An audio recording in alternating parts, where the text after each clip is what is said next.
വിൽപ്പനക്കരാറിന്മേൽ case കൊടുക്കുവാനുള്ള സമയപരിമിതി കണക്കാക്കുന്നതിനെ സംബന്ധിച്ച ഒരു പ്രധാന ചോദ്യമാണ് സുപ്രീം കോടതിയുടെ പരിഗണനയിൽ വന്നത്.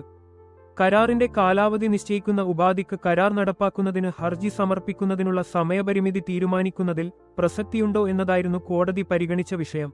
1963 പരിമിതി നിയമത്തിന്റെ 54 വകുപ്പിലെ വ്യവസ്ഥകൾ പ്രകാരം കരാർ നടപ്പാക്കാനായി നിശ്ചയിച്ചിരിക്കുന്ന അവസാന തീയതി മുതൽ 3 വർഷമാണ് അത് നടപ്പാക്കാനുള്ള ഹർജി സമർപ്പിക്കേണ്ട സമയപരിമിതി. അത്തരത്തിൽ ഒരു തീയതി നിശ്ചയിച്ചിട്ടില്ലെങ്കിൽ എന്നാണോ കരാർ നടപ്പാക്കുന്നത് നിരസിക്കപ്പെടുന്നത്, അന്നുമുതൽ 3 വർഷത്തിനുള്ളിൽ അത് നടപ്പാക്കാനുള്ള ഹർജി സമർപ്പിച്ചിരിക്കണം.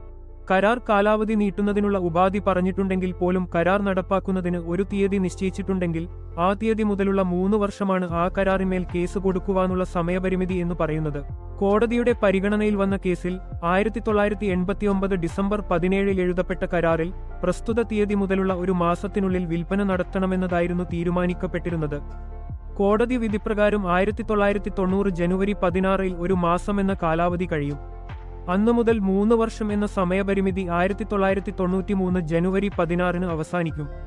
എന്നാൽ വിൽപ്പന നടപ്പാക്കാനുള്ള ഹർജി നൽകപ്പെട്ടത് സമയപരിമിതി കഴിഞ്ഞുള്ള 1993 സെപ്റ്റംബർ മാസത്തിലായിരുന്നു. കരാറിന്റെ കാലാവധി എന്ന് പറയുന്നത് അത് നടപ്പാക്കാൻ നിശ്ചയിച്ചിരിക്കുന്ന തീയതിയിൽ നിന്ന് വ്യത്യസ്തമായ ഒന്നാണ്. ഒരു കരാറിന്റെ കാലാവധി നീട്ടുന്ന ഉപാധി കരാർ നടപ്പാക്കുന്നതിന്റെ തീയതി മാറ്റുന്നില്ല. അതുപോലെ തന്നെ കരാറിന്മേൽ കേസ് കൊടുക്കുവാനുള്ള സമയപരിമിതി കണക്കാക്കുന്നതിനെയും ആ കാലാവധി ബാധിക്കുന്നതല്ല. അതായത് കരാറിന്റെ കാലാവധി നീട്ടിക്കൊണ്ടുള്ള ഉപാധിക്ക് കരാറിന്മേൽ കേസ് കൊടുക്കുവാനുള്ള സമയപരിമിതി കണക്കാക്കുന്നതിൽ പ്രസക്തിയില്ല. ചുരുക്കിപ്പറഞ്ഞാൽ സുപ്രീം കോടതിയുടെ ഉഷ ദേവി വേഴ്സ് രാംകുമാർ സിംഗ് കേസിൽ 2024 KHC ഓൺലൈൻ 6428 പ്രസിദ്ധീകരിച്ച വിധിപ്രകാരം വിൽപ്പനക്കരാറുകളിൽ അവയുടെ കാലാവധി നീട്ടുന്ന ഉപാധിയുണ്ടെങ്കിൽ പോലും കരാർ നടപ്പാക്കുന്നതിന് നിശ്ചയിച്ചിരിക്കുന്ന തീയതി മുതലാണ് കരാറിന്മേൽ കേസ് കൊടുക്കുവാനുള്ള സമയപരിമിതി തുടങ്ങുന്നത്.